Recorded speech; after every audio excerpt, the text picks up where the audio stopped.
आपने देखा होगा कि कुछ बच्चे बिना कारण के किसी भी चीज से टकरा जाते हैं या वो लगभग गिरते हुए पाए जाते हैं। कुछ बच्चों को बैलेंसिंग में ट्रबल होती है। कुछ बच्चे न्यू टास्क सीखने में बहुत पुअर होते हैं, उनकी मोटर परफॉर्मेंस भी पुअर होती है। कुछ बच्चों की इमोशनल रेगुलेशन पुअर होती है। कुछ बच्चों को राइटिंग में सपोर्ट देने की जरूरत पड़ती है। इन सब के पीछे जो बेसिक रीजन है वो है poor body awareness. Hello friends, body awareness topic के फर्स्ट पार्ट में हमने देखा कि व्हाट इज बॉडी अवेयरनेस, इसके कौन कौन से इंटीग्रल कंपोनेंट्स हैं और बॉडी अवेयरनेस के क्या बेनिफिट्स हैं। इस वीडियो में हम science of poor body awareness के बारे में डिस्कस करेंगे, जो ऑटिस्टिक बच्चों के साथ साथ कॉमन बच्चों में भी दिख सकते हैं। पुअर बॉडी अवेयरनेस के कई कारण हो सकते हैं, जैसे फिजिकल एक्टिविटी में कमी, क्रोनिक स्ट्रेस, न्यूरोलॉजिकल और developmental disorders like sensory processing disorders, autism spectrum disorders, developmental delay जो प्रोप्रियोसेप्शन, इंटेरोसेप्शन और वेस्टिबुलर सिस्टम को अफेक्ट करता है। आज की सेडेंटरी लाइफस्टाइल में जहां स्क्रीन टाइम के कारण फिजिकल प्ले और मूवमेंट्स कम हो गया है, वहीं बच्चे छोटी उम्र से ही अपनी फिजिकल सेंसेशंस और मूवमेंट्स की बेसिक अंडरस्टैंडिंग डेवलप होने की क्रूशियल अपॉर्चुनिटीज मिस कर देते हैं, जिसके कारण कॉमन बच्चे में भी बॉडी अवेयरनेस पुअर हो जाती है। पुअर बॉडी अवेयरनेस के कारण माइंड और बॉडी के बीच डिस्कनेक्शन क्रिएट हो जाता है, जिसकी वजह से बच्चों की मेंटल और फिजिकल हेल्थ पर गहरा असर पड़ता है और उनकी appropriate movements, better motor performance, ability to learn new task या एबिलिटी टू सेल्फ रेगुलेट ठीक से डेवलप नहीं हो पाते। आइए common signs of poor body awareness को देखते हैं। जिन बच्चों का बॉडी अवेयरनेस पुअर होता है, उन्हें इरेक्ट पोस्चर मेंटेन करने में डिफिकल्टी होती है, स्पेशली इन सिटिंग कंडीशन। वो किसी न किसी तरह से बॉडी को सपोर्ट देने की कोशिश करेंगे। वो या तो अपने सर को डेस्क पे टिका देंगे, या अपने बॉडी को हैंड रेस्ट से सपोर्ट देंगे, या अपने बॉडी को बैक रेस्ट से सपोर्ट देंगे। किसी न किसी तरह से वो बॉडी को सपोर्ट देते हैं। ऐसे बच्चे की स्पेशल अवेयरनेस की डेवलपमेंट डिलेड होती है। उन्हें अक्सर कंफ्यूजन रहता है, left from right, left hand कौन सा है, राइट हैंड कौन सा है। इसी तरह टॉप फ्रॉम बॉटम, ऊपर क्या रखी हुई है, नीचे क्या रखी हुई है, वो ठीक से नहीं जज कर पाते। इसी तरह कोई ऑब्जेक्ट उससे कितनी दूर रखी हुई है, या उसे किसी आदमी के पास खड़ा होना है तो कितना डिस्टेंस मेंटेन करना है, इसका अनुमान भी वो सही से नहीं लगा पाते हैं।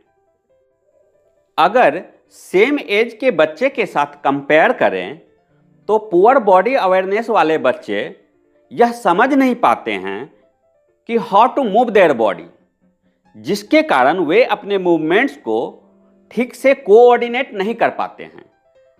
इसलिए उनकी मूवमेंट ऑकवर्ड या क्लमजी हो सकती है। कुछ बच्चे ये सेंस नहीं कर पाते हैं कि उनका बॉडी स्पेस में कैसे और कहां पोजीशनड है, जिसके कारण they bump into things like wall और चेयर, या फर्श के बीच पड़ी ऑब्जेक्ट से ठोकर खा जाते हैं। वह अक्सर अपने पैरों से भी टकरा जाते हैं।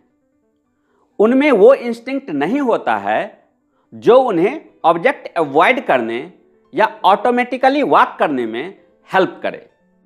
कुछ बच्चों को पेंसिल होल्ड करने में डिफिकल्टी होती है। वो कितना फोर्स लगाए इसको जज नहीं कर पाते हैं। वे अक्सर या तो बहुत ज़्यादा फोर्स लगाते हैं या बहुत कम फोर्स लगाते हैं। उनमें ग्रेडेड फोर्स ऑफ एक्शन सही से डेवलप नहीं हो पाता है। कुछ बच्चों को राइटिंग के टाइम में उनको हैंड से सपोर्ट देने की ज़रूरत पड़ती है, तब जाकर के वो लिखते हैं। ये सारी पुअर प्रोप्रियोसेप्टिव अवेयरनेस की वजह से होता है। जिन बच्चों का बॉडी अवेयरनेस पुअर होता है उन्हें टास्क कंप्लीट करने के लिए अपने बॉडी के मूविंग पार्ट्स को देखने की ज़रूरत पड़ती है। जैसे वॉकिंग करते समय अपने पैरों को देखना, वो सही जगह पड़ा कि नहीं पड़ा। बैलेंसिंग करते समय अपने बॉडी को ऑब्जर्व करना। बटनिंग शर्ट के टाइम में अपने फिंगर को देखना कि बटन ठीक से लग रहा है कि नहीं लग रहा है। या जिपिंग के टाइम में जिप को और फिंगर को ऑब्जर्व करना। पुअर बॉडी अवेयरनेस वाले बच्चे अक्सर न्यू स्किल्स सीखने से बचने की कोशिश करते हैं, खास करके ग्रॉस मोटर स्किल्स और फाइन मोटर स्किल्स।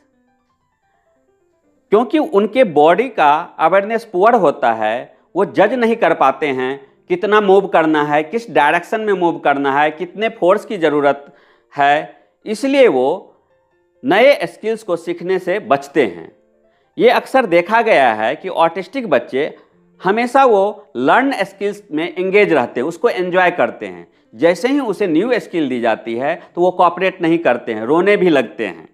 ऐसा पुअर बॉडी अवेयरनेस की वजह से होता है। जिन बच्चों में प्रोप्रियोसेप्टिव और वेस्टिबुलर सिस्टम सेंसरी इंफॉर्मेशन को ठीक से प्रोसेस नहीं कर पाते हैं, वे अक्सर फिजिकल एक्टिविटी को अवॉइड करते हैं। वे बेड पे लेटे रहेंगे या फर्श पे लेटे रहेंगे। इवन स्टैंडिंग पोजीशन या सिटिंग पोस्चर को मेंटेन करना उनके लिए डिफिकल्ट होता है। वे आउटडोर प्ले को अवॉइड करेंगे। जहाँ पे बॉडी का मूवमेंट ज़्यादा हो वैसे एक्टिविटी को पसंद नहीं करते हैं। सेडेंटरी लाइफस्टाइल उनके लिए अच्छा रहता है। पुअर बॉडी अवेयरनेस वाले बच्चों के लिए बॉल कैच एंड थ्रो वाले गेम बहुत डिफिकल्ट होते हैं। वे ठीक से जज नहीं कर पाते हैं कि बॉल को कितना दूर फेंकना है, कितना फोर्स से फेंकना है, कितना एंगल पे फेंकना है, क्योंकि वो स्पेशल अवेयरनेस में पुअर होते हैं। अपने बॉडी को कहाँ रखना है, हैंड को कहाँ रखना है, कितने एंगल पे आर्म रखना है, जिससे वो बेटर वे में बॉल थ्रो कर सके या कैच कर सके। इसलिए वो ball catch and throw game को अवॉइड करते हैं। जिन बच्चों का बॉडी अवेयरनेस पुअर होता है उन्हें सीक्वेंशियल फाइन मोटर एक्टिविटीज में बहुत डिफिकल्टी हो सकती है, जैसे बटनिंग, अनबटनिंग, बीडिंग, टाइंग शूलेस। ये सब ऐसी एक्टिविटी है जहां बच्चों को सीक्वेंस को जज करना पड़ता है।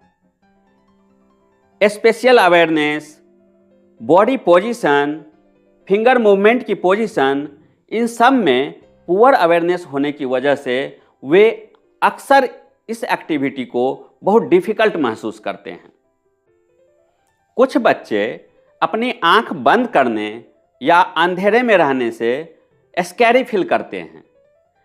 ये पुअर बॉडी अवेयरनेस की वजह से भी हो सकता है, क्योंकि जिन बच्चों का बॉडी अवेयरनेस पुअर होता है वो विजुअल सेंसेशन से अपने बॉडी के पोजीशन को जज करते हैं। जब वो आंख बंद करेंगे या अंधेरे में रहेंगे तो ये सेंसेशन भी ब्लॉक हो जाता है, जिसकी वजह से वे स्कैरी फील करते हैं। पुअर बॉडी अवेयरनेस वाले बच्चे दूसरे बच्चे की तरह अपने बॉडी के मूवमेंट्स को ठीक से समझ नहीं पाते हैं।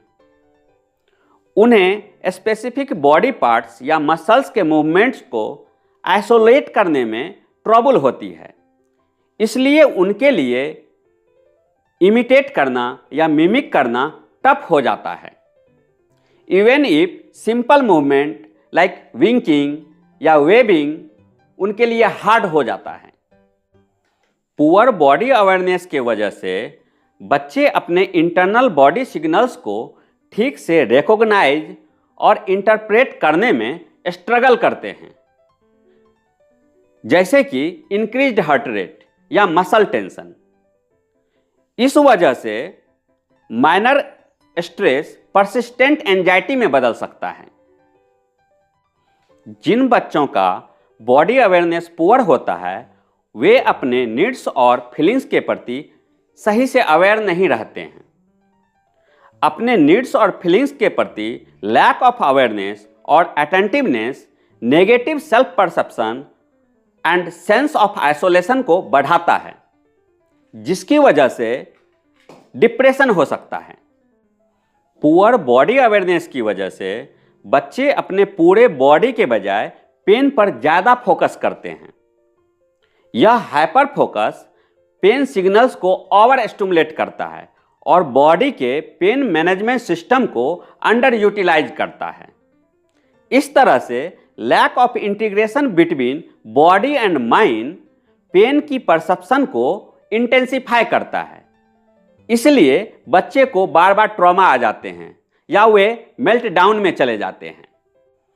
पुअर बॉडी अवेयरनेस की वजह से बच्चों में physical signs of stress like tension या फैटिग को आइडेंटिफाई करना डिफिकल्ट होता है, जिसकी वजह से बच्चे continue to push through the stressor, जिससे लॉन्ग टर्म हेल्थ इश्यूज या decrease resilience of future stress हो सकता है। इस तरह से हमने देखा कि पुअर बॉडी अवेयरनेस के क्या क्या साइंस हो सकते हैं जो ऑटिस्टिक बच्चों के साथ साथ कॉमन बच्चों में भी मिलता है। बच्चे की सेल्फ लर्निंग पुअर हो सकती है, मोटर परफॉर्मेंस पुअर हो सकती है, सेल्फ रेगुलेशंस पुअर होती है, और जब बच्चे में ऐसा होता है तो बच्चे अपने इमोशंस को कंट्रोल नहीं कर पाते हैं, वो हाइपर एक्टिव रहते हैं, अपने आप को आइसोलेट कर सकते हैं। नेक्स्ट वीडियो में हम लोग देखेंगे कि बॉडी अवेयरनेस को डेवलप करने के लिए क्या क्या जनरल एक्टिविटीज दे सकते हैं।